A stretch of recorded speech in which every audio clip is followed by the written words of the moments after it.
Police were called to the Redhead Beach Holiday Park on Callaroo Road just after 2 this afternoon, where they discovered a woman's body inside one of the permanent cabins. We were notified by a person who attended the premises to visit, and as a result police attended and found the lady deceased. The owner of the home, a man in his 70s, spoke briefly to police before being taken to hospital by ambulance with a laceration on his arm. One neighbour says the man seemed very distraught when speaking to the officers. And it looked shocking. It looked ghastly, actually. But of course, nobody can tell us anything. Residents of the park described the woman as kind and friendly, saying she'd lived with the man in the cabin for more than 15 years. Very rare we saw them, but you're used to them being around.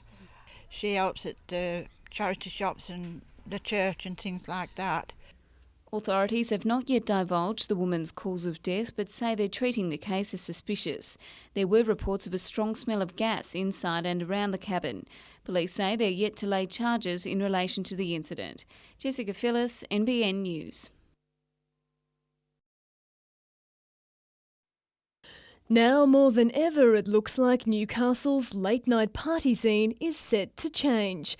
After months of deliberating, Newcastle City councillors last night finally took a stance on the lockout issue. If the police pursue a 1am lockout and a 3am closure, council will support them in that regard. Council support will strengthen the push for a 1am curfew to begin throughout the inner city in July. The police come to us and say, we'd like evidence, or can you give us some information, or what records do you have on vandalism, or whatever, we'll make that available. Councillors say they'll also give evidence against licensed venues in court, and police couldn't be happier. We're sticking together on what we want to try to achieve, and that is a safe environment for Newcastle, and to have Newcastle known as a great place to come to, as opposed to the current view that people may have of Newcastle being a violent place. Meanwhile, those against a curfew are expressing their views through the internet, utilising sites like MySpace and web polls. Madeline Bond, NBN News.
Families and young people are joining the ranks of the homeless in ever-increasing numbers across the Hunter.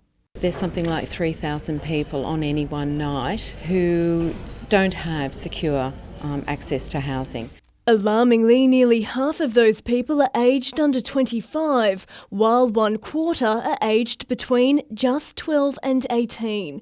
Instances of domestic violence, unemployment and mental illness are forcing them out of their homes and onto the streets. Today, representatives from 70 organisations who make up the Newcastle Hunter Homeless Interagency Network met to try and work out how to prevent people from becoming homeless in the first place. Hunter Homeless Project Officer Carol Scaped-Souse believes it's through offering more self-esteem building services to people in danger of losing their homes and making sure they're socially included. Important. These people are not, should not be considered to be not part of our community. They are part of our community, and we need to include them in all of the aspects of life that we take for granted. Madeline Bond, NBN News.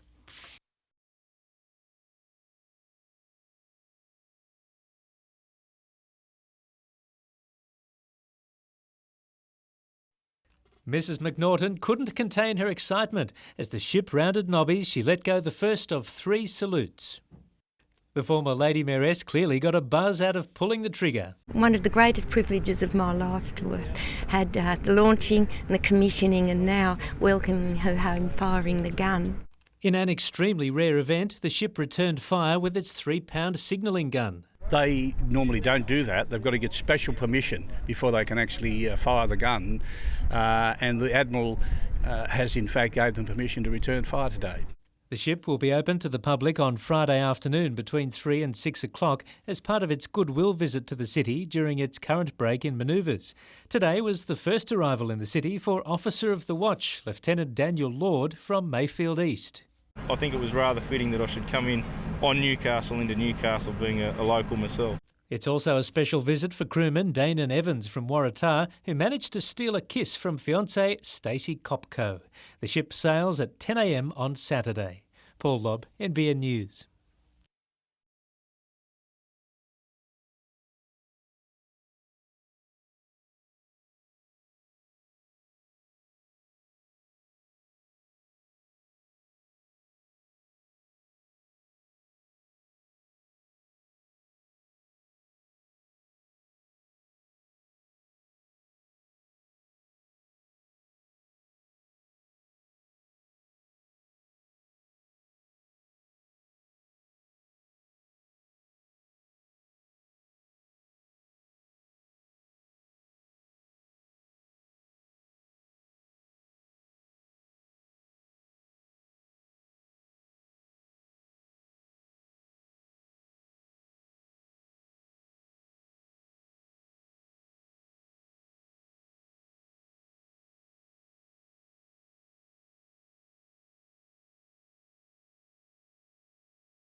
On a morning like this, it's easy to see why Newcastle secured the rights to the Oceania and Australian Duathlon Championships. After successfully running the World Championships in 2005, the city will now host the national event for the next 2 years. The bid that actually was of most interest to us, I suppose, was the local bid here, which is tremendous to bring an event like this into New South Wales again.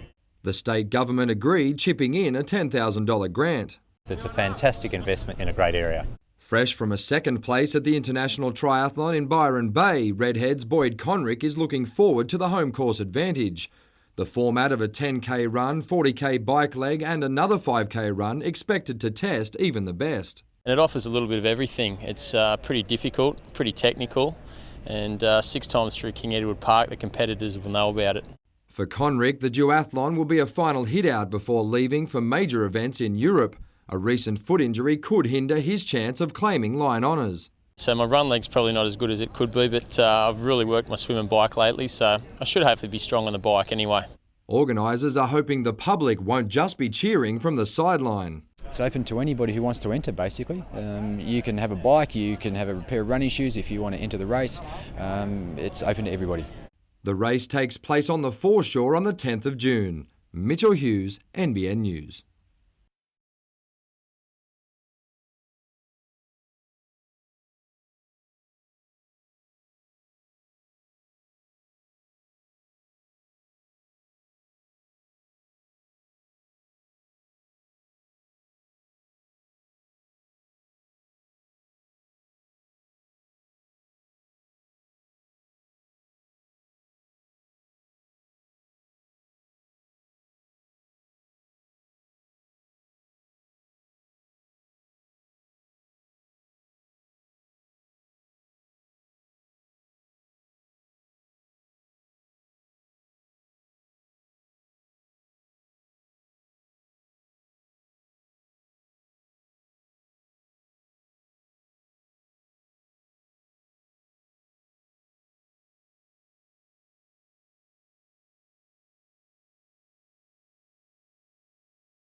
Lorraine Brands of Windale and Kate Phillips of Mount Hutton believe antisocial youths rule the streets of their suburbs after dark.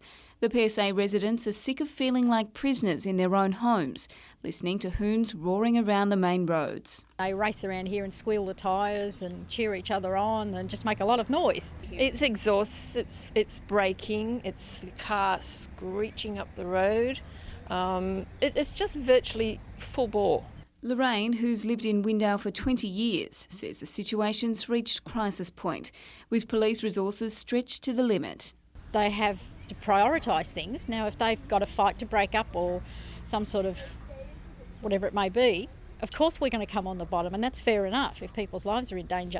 Police say they're doing all they can. Lake Macquarie Highway Patrol will be conducting traffic enforcements in the area, as well as conducting random breath testing operations, and all our police in general will be tasked to make regular patrols of that area. The residents' claims come less than a week after 18-year-old Brendan Knight was killed in nearby Floraville in a late-night accident involving a young driver. Jessica Phyllis, NBN News.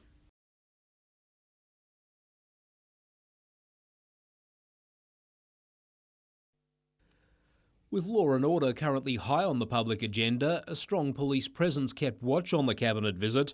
While the Premier received a warm welcome from his new member for Newcastle and pupils of the Junction Public School, the only howls of protest came from anti-coal environmentalists.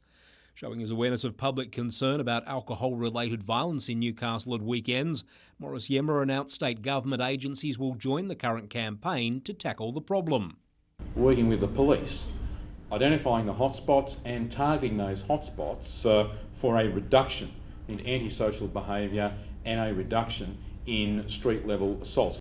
On police numbers, the Premier says the region could be among the 25 local area commands to share some of the 750 additional officers promised during the election campaign. There's plenty more to come for Lower Hunter, for Lake Macquarie, and indeed when the work is complete with Port Stephens.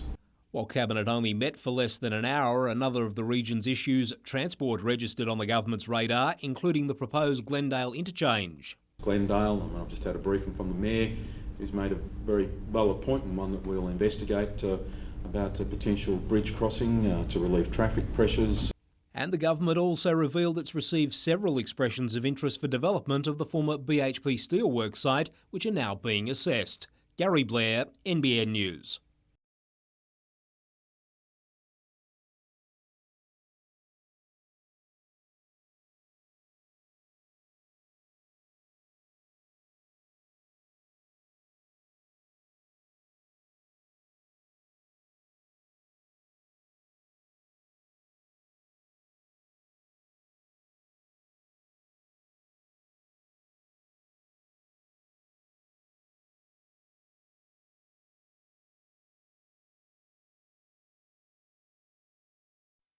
Over the years, there's been dozens of studies on the severe beach erosion that strikes Stockton during prolonged periods of rough seas. 5 years ago, we reported that Newcastle Council was doing a study of all the studies. Well, now there's another one, paid for by the Council, the State and the Port Corporation, and its findings aren't a surprise. So if we don't do anything, the shoreline at Stockton will continue to erode, so it will recede, and that's what this project is looking at. The report, prepared by the Danish Hydraulics Institute, says that beachfront structures which don't have a rock wall in front of them, like this childcare centre and these new houses, will eventually be claimed by the sea. The latest report offers no solutions or plan of action. Those details will come in stages 2 and 3 of the management program, with actual physical work to be carried out in stage 4. Given that stage 1 took 3 years to complete, residents shouldn't hold their breath. It's lucky that Stockton Beach is in the best shape it's been in 10 years. But with tomorrow's 33rd anniversary of the Cygnus storm as a reminder, locals know that the shore could easily be stripped away again. Paul Lobb, NBN News.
Even in practice, at his Hunter Valley property, Chad Reed is every bit the showman.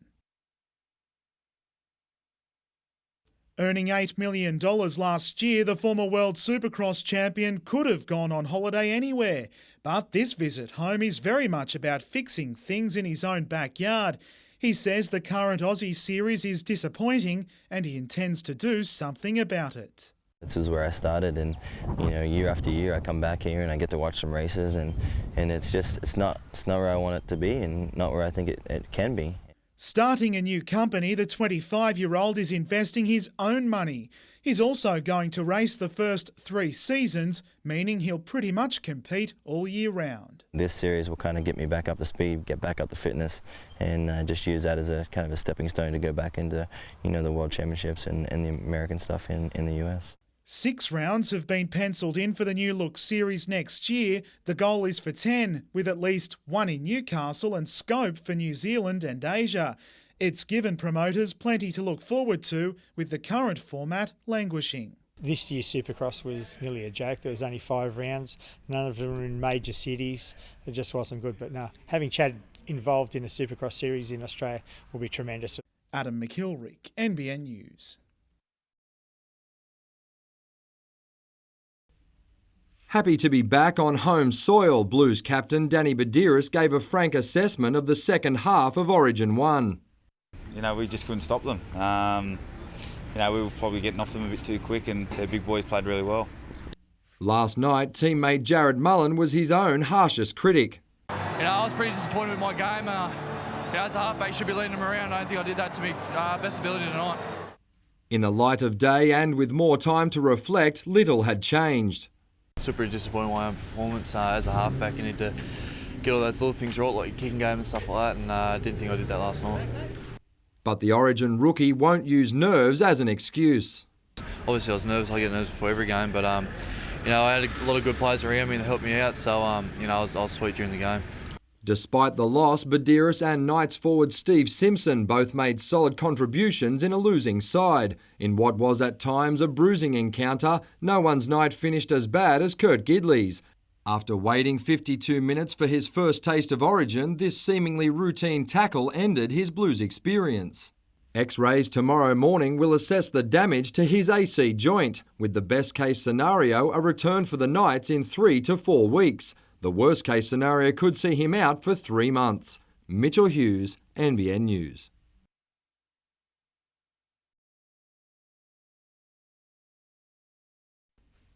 With the euphoria of their historic first win over the Swifts dying down, the Jaegers are now confronted with a winnable double-header against Canberra and the Kestrels. The win over Sydney could prove vital, as several different players saw court time in key positions. Heading into weekends like this, where we've got 2 games within 48 hours of one another, having a lot of players that can step up and do the job for us is really important. Following Friday night's clash with the Darters, the Jaegers head to Melbourne on Sunday for the first of 5 straight away games, making a win in front of the home crowd vital. They were absolutely fantastic during our game against Sydney last week, so we'll be looking for them to support us again strongly this week against Canberra, who've had a strong start to the year as well. On a personal note, Menzies will pass a significant milestone tomorrow night, a half-century of games in the National League. 50 games isn't something you rack up easily in the National League with only 14 rounds each year, so yeah, I'm quietly proud of that. Hunter squares off against Canberra at the Entertainment Centre at 8 o'clock. Mitchell Hughes, NBN News.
She's back to work after a whirlwind of controversy, which has been played out during her 2.5-week absence. Last night, embattled General Manager Janet Dorr faced the music, meeting with the so-called dysfunctional councillors for the first time since making the remarks.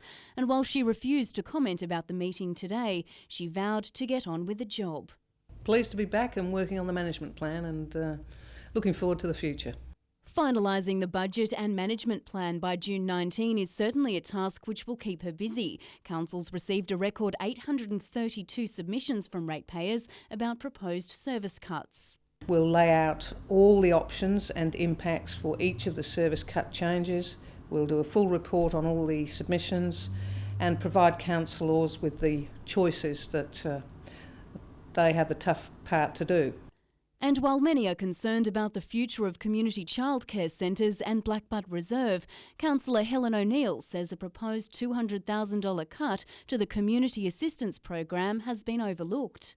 It's been recommended that the one-off events be slashed. Now that includes things like the Conda, the Theatre Awards, the Newcastle Film Festival, the Carols by Candlelight. The General Manager confirmed that Surffest, Matara and the Maritime Festival may also lose their funding allocations as Council attempts to rein in infrastructure costs. Jane Goldsmith, NBN News.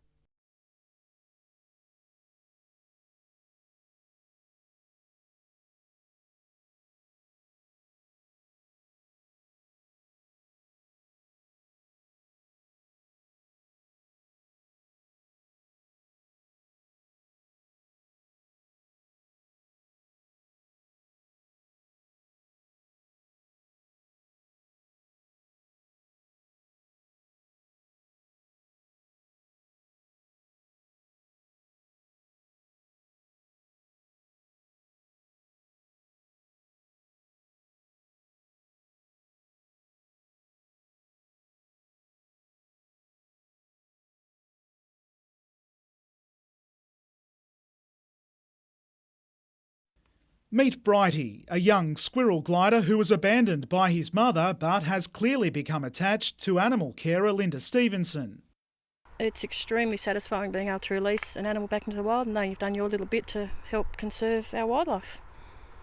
Energy Australia claims to be doing the same thing by putting up these nest boxes along a wildlife corridor on the Tomaree Peninsula. It's next to an easement where trees have been levelled to make way for 2 high-voltage connections to service a growing Port Stephens. Growth rate's about 4.5%, which I know doesn't sound much, but for electricity that's a big amount.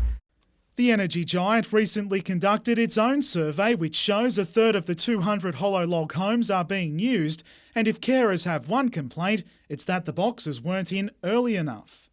They don't replace the actual habitat, and we should try and preserve as much habitat as possible, especially the hollow bearing trees, but the nest boxes do provide homes for the displaced animals.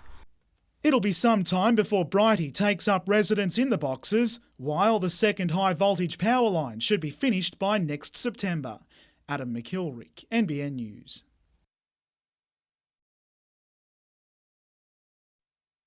Some of the airstrips in PNG are only a few hundred metres long, rarely level and high in the hills. So this new aircraft, with its short take-off and landing ability, is perfect.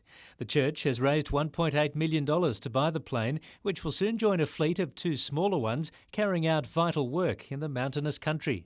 Servicing the people in the isolated areas and the bush airstrips of Papua New Guinea, getting the produce to market, getting their supplies back out for them, getting their sick patients into hospitals.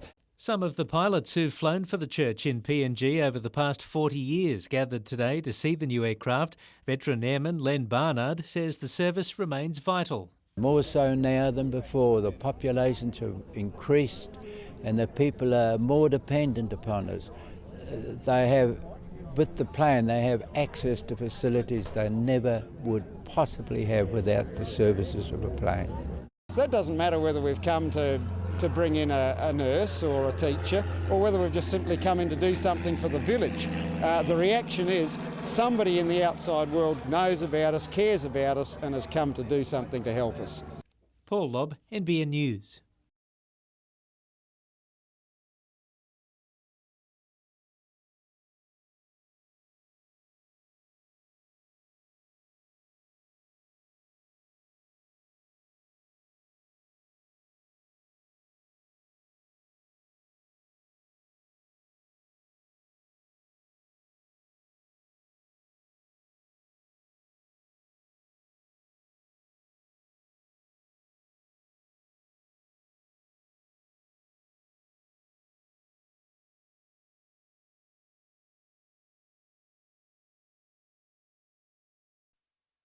Most of these high school students will, in the next year or 2, consider buying their first car. So what do they look for?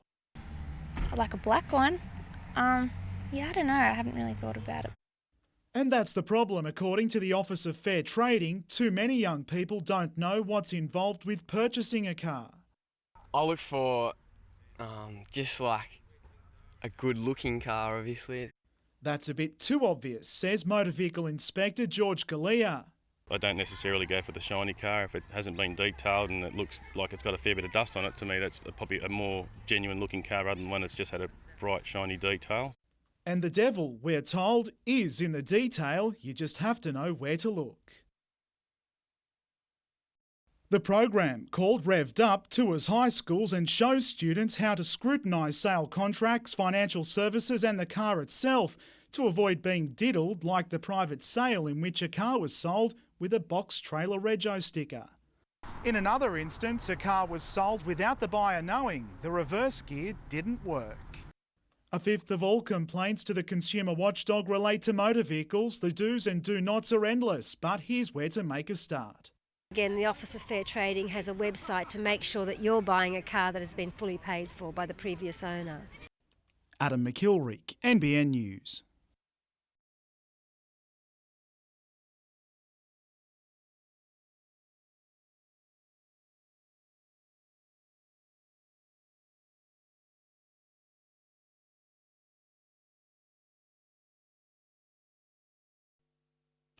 You didn't have to look far to see that state matches really can hurt club sides.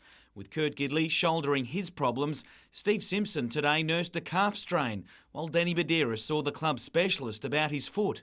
We can't really do anything about it. If we make them train today, we'll probably rule them out. And if we don't, well, we don't know. So we'll just have to wait until Sunday. Steve Gordon looks to be Gidley's replacement at fullback, while Kiwi recruit Cooper Vuna is set to cap a remarkable week by starting on the wing. The 19-year-old only arrived in Newcastle Wednesday night. With halfback Jared Mullen backing up from Origin, a lot will rest on new 5'8" Marvin Caruana, who'll be marking Darren Lockyer. When you're young, you look up to players like Lockyer and know that you're going to be playing against them. It's pretty funny, but you just got to put that aside and just play the game. For Gidley, though, his game is now one of patience. That's how you bounce back, I guess, from these sort of injuries, and I'll be ready to rock and roll soon. Jim Callanan, NBN News.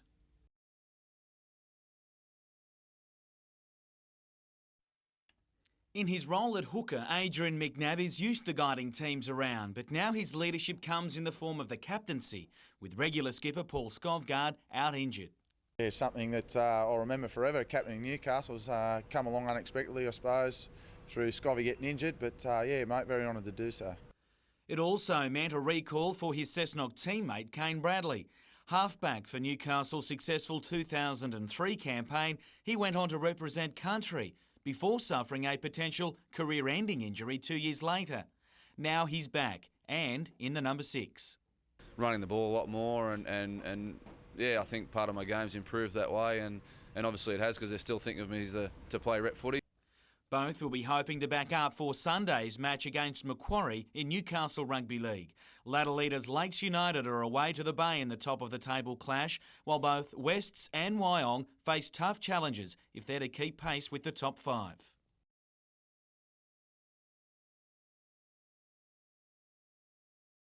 Taking advantage of an early start, Nathan Green had his radar locked on, making it all the way to 6 under by the 15th. Thanks to some good approach play and even better putting.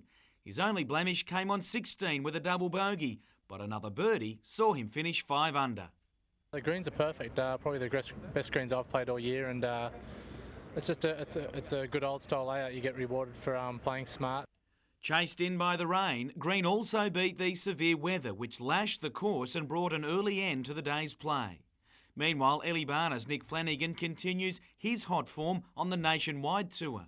He's in a bunch, sitting a shot behind the leaders after the first round of the Georges County Open. Closer to home, and University host Wanderers tomorrow in Newcastle and Hunter Rugby, while Hamilton will be out to end Merryweather's unbeaten run. And highlighting an important round in the NBN State Football League on Sunday will be leaders South Cardiff defending top spot from Lake Macquarie.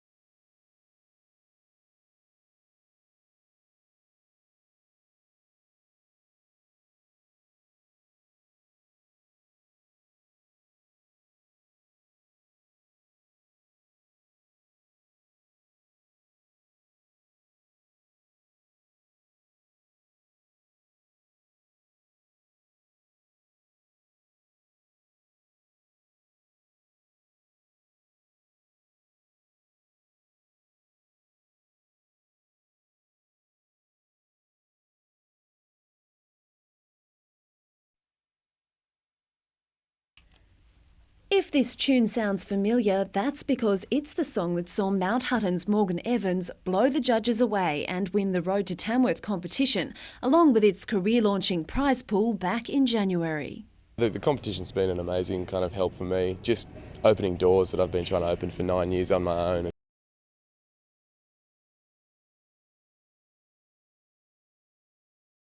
And it seems his time is here. Next Saturday, Morgan will fly to Nashville for 2 weeks to record a single for release in August before heading to LA, where he'll work with songwriters who've written hits for Michael Jackson and his idol Keith Urban. While his country with a rockin' edge style has been likened to Keith's, Morgan admits he's got big shoes to fill, but he plans to make his own unique stamp on each step he takes. You know, there's some of his footsteps that I might try to kind of go around, but, you know, a lot of them, yeah. I saw him at Acer Arena last week. You can't get much better than that. As for the single, it's still under wraps. Well, I don't even know what it's going to be yet. We've kind of narrowed it down to 2 songs, and we're going to go to Nashville and record them, and whichever one comes up the best, we're going to get out there. Christy Carter, NBN News.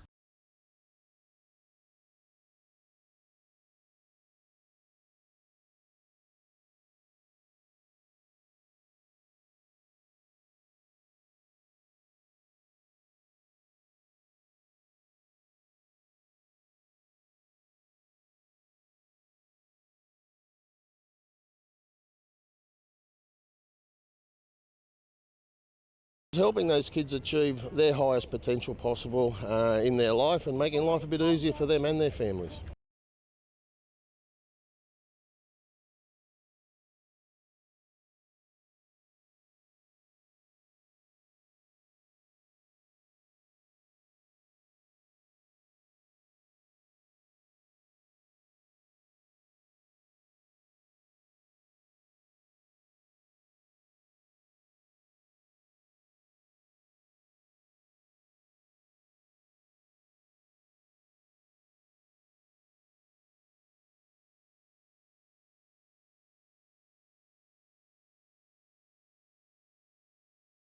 Each year, around 3,000 people are stung by bluebottles on Newcastle beaches alone. But until now, there's been no effective way to treat the pain. With this in mind, a team of Newcastle-based doctors set about finding a cheap, quick and easy cure.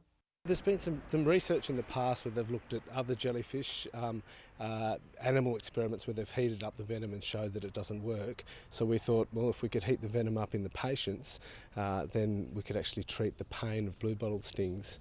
Treating stings with hot water rather than the current recommended method of ice met with such unexpected success, the trial was stopped halfway through. And we showed that in 90% of the people who got the hot water, they had pain. The pain had been relieved after 20 minutes, compared to the ice packs where only about a third of the patients. And their efforts haven't gone unnoticed. It's just been recently recognised as the best study in the Medical Journal of Australia last year, so the best piece of research that was done. Madeline Bond, NBN News.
It's on a dirt track that Amy Boyd wants to become the country's fastest female.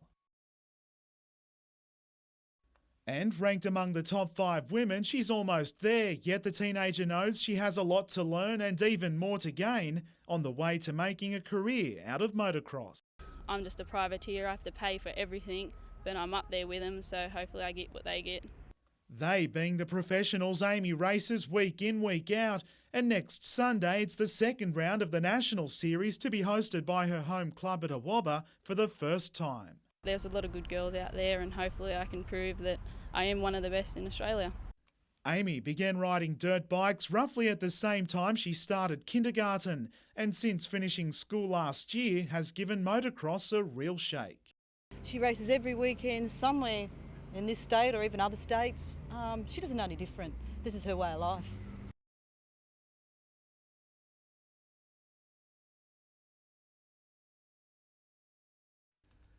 This 71-year-old may have had his day in court, but even though Kevin Stewart emerged without conviction, there was no victory in the dogfight over nighttime military jet noise. The charges have been dismissed and it's all going to be swept under the carpet again because the RAF won't front. The former national serviceman, who has bladder cancer, lives on a small Nelson Bay Road property less than 1 kilometre from the eastern end of the Williamtown runway. In a bid to give his complaints about the impact of military night flying some factual substance, Kevin decided to employ a new tactic in his 18-year-old battle by using a powerful torch to spotlight the jets. Because every time we used to ring up previous, they used to ask, was there any identification marks or numbers on the planes? Hence, I bought the light. However, in March he was charged by police for prejudicing the safe operation of an FA-18 Hornet as it flew over his home. Even though the charge was dismissed, Mr Stewart says he will conduct future spotlighting activities. Well, it certainly will be. And I've asked for the light back. But I'll probably have to apply to the police now. While the Defence Department has previously offered to buy the Stewart property, the bids were rejected. Gary Blair, NBN News.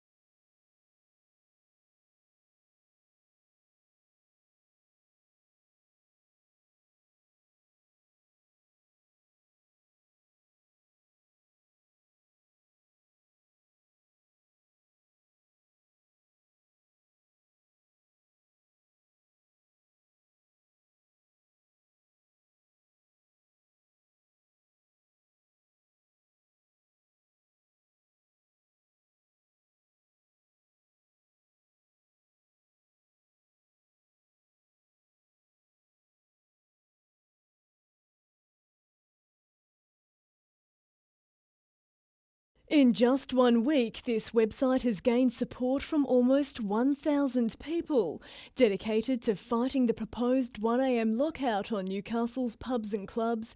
The site calls for young people to take action against a curfew and warns politicians not to discount their views. Save Our Newcastle creator, 22-year-old Joseph Frost, says he's disappointed with the way Newcastle's late-night problems with alcohol-related crime and violence have been dealt with. Instead of the police and the politicians coming and asking the young people who are out on the streets and being beaten up what they think the solution is, they've gone with the middle-aged residents who have no idea where the problems are or what the problems are. He and his 980-odd supporters believe a lockout would only exacerbate the problem. There's a problem for sure. The answer is not to close the pubs, it's to police the streets and the RSA better. They've also planned a protest concert called Rock Out Against the Lockout to be held in June. It's going to be a fantastic night for people to show that they're not in support of the curfew and the lockout without having to deal with speeches or politicians. Meanwhile, Transport Minister John Watkins today said he'd consider making changes to Newcastle's inner-city transport system to improve public safety and help reduce vandalism late at night. Madeline Bond, NBN News.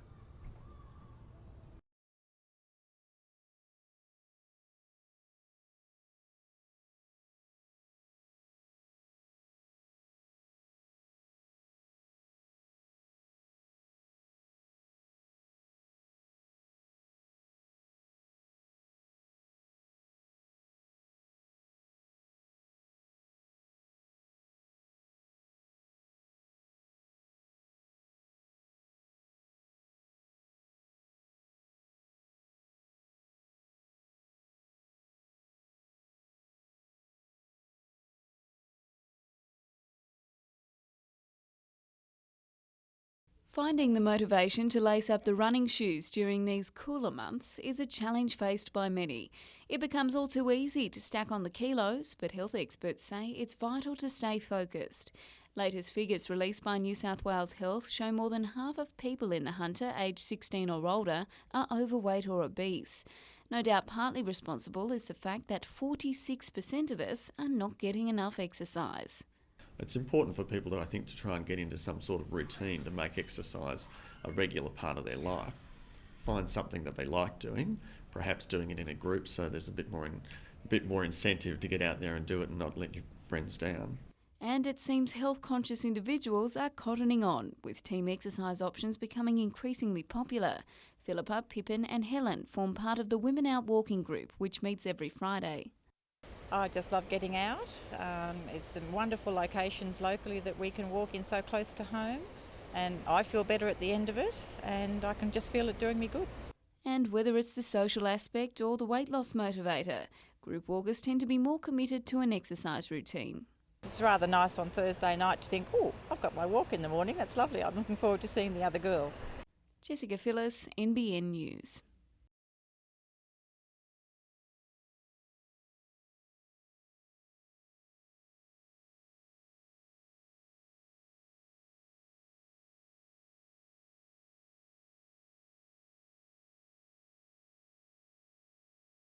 Anybody in the game here, whether you played from under 11s onward, knows what a king hit is. You see it all the time, it's a low act. What Jamin did was wrong, but it wasn't a low act. It wasn't a king hit from behind.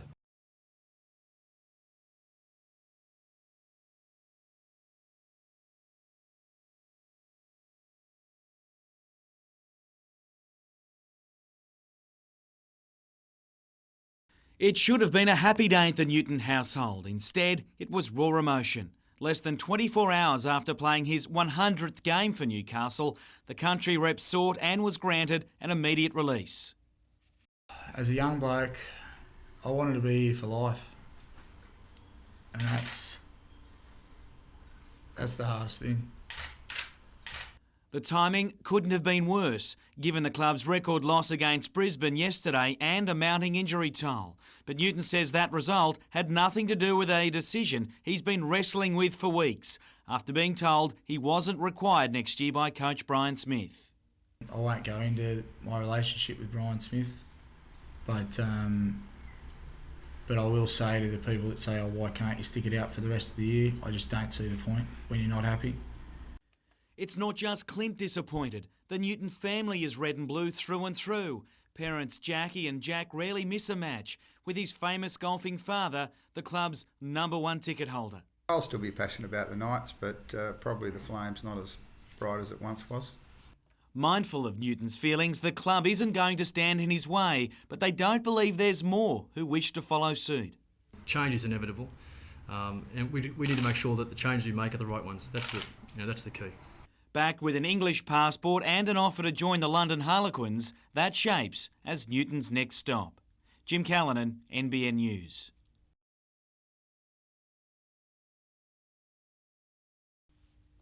With a record loss to Brisbane and Clint Newton's decision hanging over their heads, this was a much-needed recovery session. Following a team meeting, the players faced up to reality. At the end of the day, mate, you just got to move on with life and get on it. We've got another game next week on Saturday night and just rip in this week and we'll get the job done. Retiring Knights forward Luke DeVico echoed that sentiment. Yeah, well, they say a week's a long time in footy, so I'm sure they'll regroup. The day's events overshadowed the 195-game veteran's announcement. A doctor's report revealing any more damage to his pectoral muscle could have affected his mobility later in life. Yeah, it wasn't an easy one to make, but at the end of the day, I had to, look after my own health. Still on the injury front, and that heartbreaking loss to Brisbane was even more painful for forward Mark Tafua. Yeah, I've got 2 fractures in my wrists there, so looking at about 4 weeks. Meanwhile, it's been revealed Jared Mullen has a small tear in his calf, but it's not known how long he'll be sidelined until further treatment. In some much-needed positive news, Kurt Gidley's injury won't require surgery. While his Origin campaign is over for 2007, he should be back on the park for the Knights in 4 to 6 weeks. Mitchell Hughes, NBN News.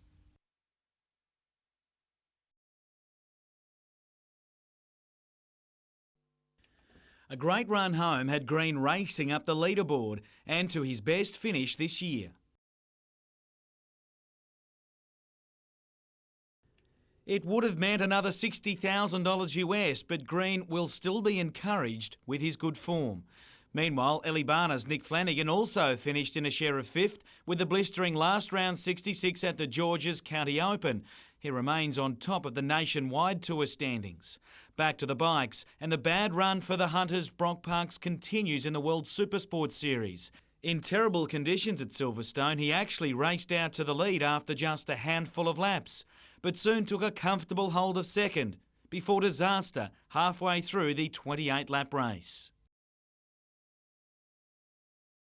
To skating on thin ice, literally, and the Newcastle North Stars made it 2 from 2 at the weekend in the National League, smashing the Central Coast Rhinos on their home rink last night 6-0. The season's frustrations just a little too much to bear for Rhino import player Kane Ludwar, who did some smashing of his own. Newcastle's other win coming at the expense of the Sydney Bears, the North Stars home there 4-2.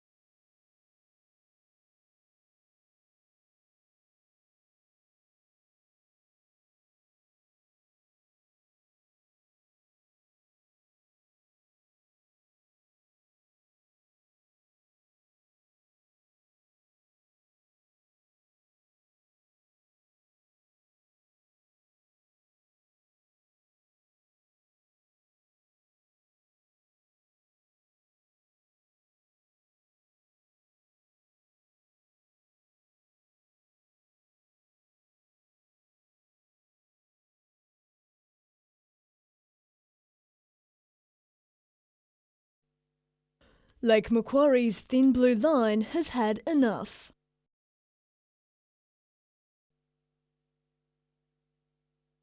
Fed up at being drastically understaffed, overworked and stressed out, 135 union members attended a police crisis meeting to sort the situation out. With just 186 officers serving the region's 200,000 residents, the command has the worst officer-to-resident ratio in the state. Well, it's an absolute credit to the officers who are here that they keep turning up for work, because they're starting to suffer. Members this afternoon decided unless Premier Maurice Yemmer agrees within the next month to boost the command's operational strength by 30 officers, they'll take industrial action. But a spokesperson for Police Minister David Campbell today said the minister does not respond to threats of industrial action. It's not even future-proofing this place. It's just simply about bringing them up on par with what other people have in similar commands. And the command could certainly use the extra manpower, with Lake Macquarie ranked first in the state for domestic violence incidents, second for break, enter and steal, and third for stealing. With their current numbers, officers are only just managing to cope with the region's crime levels. At this stage, they're just keeping their head above water. Obviously, they have to prioritise matters. Madeline Bond, NBN News.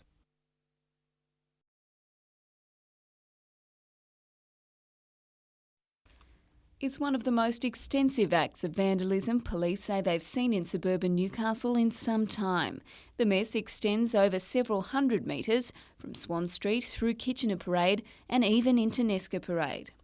It's usually empty premises or businesses, not so much personal property as houses as cars, so it is unusual, and I can't recall seeing something like this in the recent past.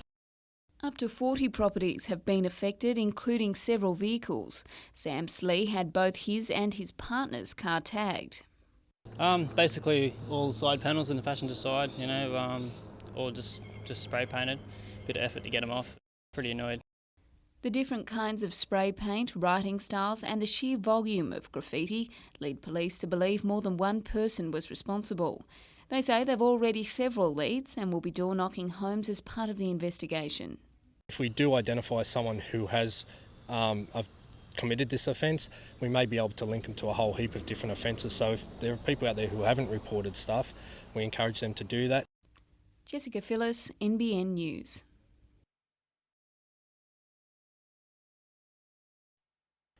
It'll take its first admissions tomorrow, and as far as morgues go, this is one of the best in the world. The $9 million facility on the John Hunter Hospital site will receive bodies from across New South Wales. Well, its main function is to provide a facility for the undertaking of autopsies across that very broad area of northern New South Wales. We anticipate at the moment that we will do about 1,000 autopsies a year, but we'll see that increase probably to double that number in the next 5 years. The new state-of-the-art building replaces the old morgue at the Royal Newcastle Hospital and can store the corpses of up to 155 people who've met a grim or untimely fate. Murders, disasters, unexpected deaths, suspicious circumstances, anthropological investigations that are done on old bones and skeletal remains that are found. The new facility will also house a full-time counsellor who will offer assistance to both staff who work there and families who visit. Paul Lobb, NBN News.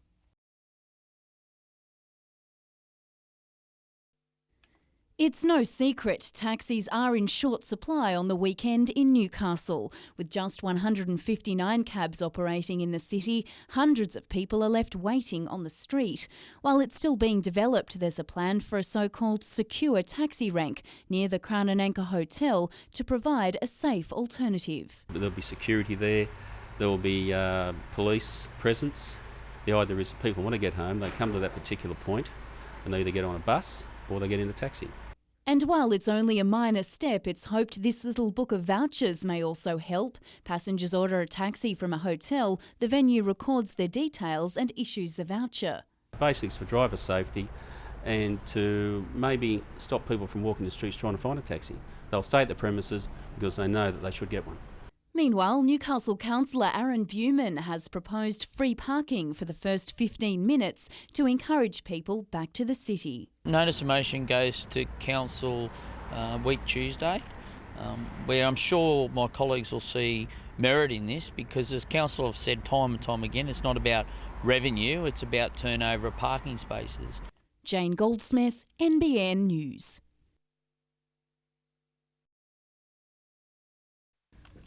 They're some of the most powerful men in the world, quite literally. CEOs of companies responsible for delivering electricity to some 118 million customers in major cities including New York, Tokyo, Shanghai, Paris and London. The industry leaders and their offsiders were in the Hunter today as part of a week-long international think tank on all things energy. Among the topics they're sharing notes on are emergency response and, of course, global warming. We modernise our networks to cope with issues like climate change, how we can empower customers to be more energy efficient and create the network of the future.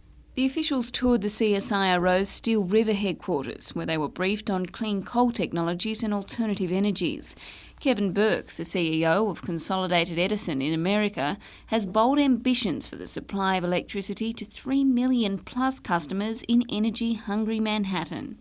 I think there is, and in New York we're aiming to have about 25% of the energy in the year 2012 to come from renewable energy, and that's going to be a combination of wind farms, hydroelectric energy, and I think we're going to get there. Jessica Phyllis, NBN News.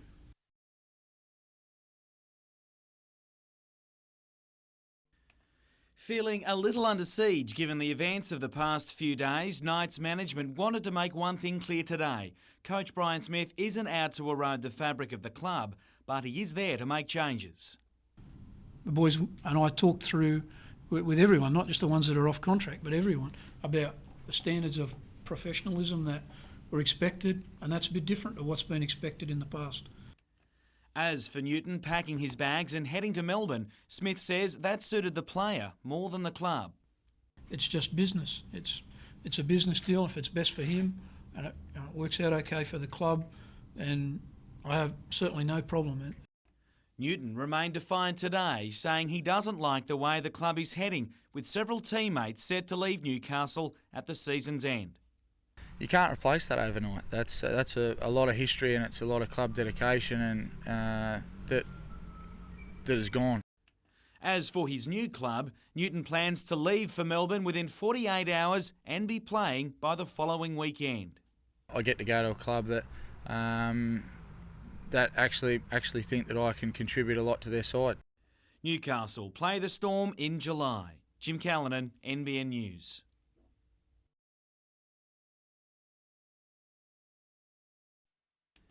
Backing up from Origin, Jared Mullen was unable to see out the match against Brisbane due to a calf muscle injury which flared up again. It also now leaves him in extreme doubt for the weekend. Luke Walsh, if he's okay, will certainly come into contention, but he's been ill over the weekend, and just need to see how he brushes up next couple of days. And also Riley Brown would come into contention. Fullback Nathan Hinton has won a return to the top grade, while Cade Snowden takes Clint Newton's spot. Regan Tanner gets his first chance since last season, while Luke McDougall is in after signing on only yesterday. We think that he'll make good combination with Adam. Adam will be on the wing this week, and maybe they'll interchange a little, but that's our first priority. With Danny Badiris and Steve Simpson also returning after missing the Broncos game with injury, the club is looking to put a tough week behind them. Both of them, need to show us a little bit, but at this stage we're not thinking that they won't play.